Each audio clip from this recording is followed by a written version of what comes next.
Bonsoir, chers auditeurs, chers frères et sœurs. Je suis le président de la Fondation Siloué pour les Nations, une œuvre d'évangélisation et une œuvre aussi caritative, parce que notre slogan, c'est « Donnez-leur vous-même à manger ». Dans la parole de Dieu, il est écrit que nous devons évangéliser et poser des actes. C'est ainsi que véritablement, cette fondation vise comme première vision l'évangélisation par le Saint-Esprit et aussi des actes caritatifs en fonction des pauvres, des démunis, la veuve et l'orphelin, ces personnes qui sont très sensibles dans le plan de Dieu. Nous avons déjà fait plusieurs missions, nous avons véritablement opéré dans certains endroits et par la grâce de Dieu, Dieu a fait véritablement grâce qu'on ait toujours les moyens pour faire face à toutes les épreuves qui sont dans cette mission. Aujourd'hui, on avait notre première veillée d'évangélisation sur la paroisse dénommée Espace Siloé, qui est un temps d'édification, un temps de révélation, un temps de prière prophétique. Le thème était « Que veux-tu que Dieu fasse pour toi ?» Il s'agit pour nous de permettre aux chrétiens de marcher sur la base de la parole de Dieu.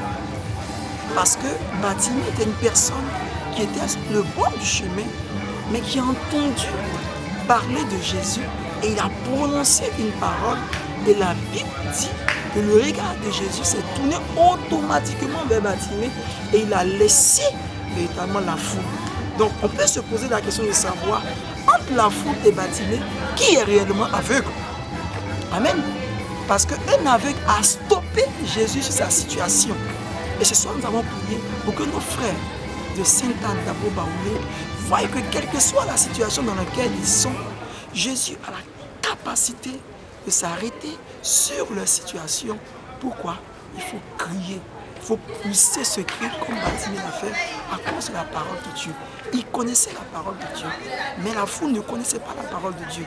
Mais la foule pourtant marchait avec Jésus et beaucoup viennent à l'église, beaucoup viennent prier, beaucoup se plaignent à Dieu, beaucoup se découragent. Ça fait 10 ans que je ne suis pas marié, ça fait 15 ans que je n'ai pas d'enfant. Beaucoup oublient certains aspects de la parole. La Bible dit donnez-leur vous-même à manger. Jésus a prêché la parole, il a posé des actes. Les actes que nous posons dans la vie nous ouvrent la voie sur le plan spirituel.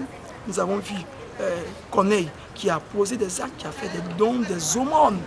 Et ces dons-là ont touché le cœur de Dieu. Et comme il était païen dans cette situation, les païens ne marchaient pas véritablement avec les chrétiens. Dieu a parlé à travers un ange.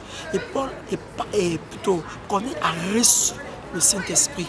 Il a parlé en langue à cause du don qu'il a fait. Un ange lui a parlé et puis il a prophétisé en langue. L'onction était tombée sur lui. Donc les actes que nous posons sont capables d'ouvrir des portes dans le spirituel, nous donner des dons charismatiques.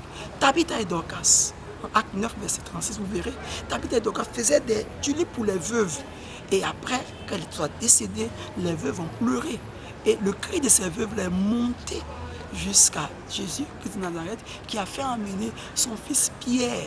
Pierre est venu et il a prié pour la résurrection de Tabitha et Dorcas. Pour nous dire, même si le monde spirituel ne voit pas ce qu'on fait, le monde physique est capable de le voir. Tabitha et Dorcas, c'est des personnes, des veuves qui ont vu les actes imposés et ont permis à la gloire de Dieu de se manifester dans sa vie. Donc pour nous, Siloué, il s'agit simplement d'évangéliser dans la puissance de Dieu, des guérisons, des miracles, mais aussi de penser à la veuve, l'orphelin.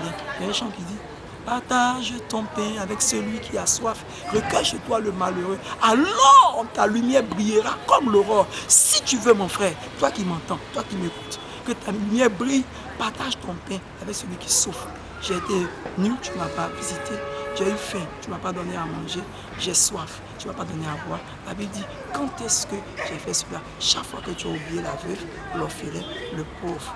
Et je veux dire merci à Dieu pour ce temps prophétique. Et que le Saint-Esprit soit à l'œuvre. C'est qu'il a si bien commencé, il achève, il est responsable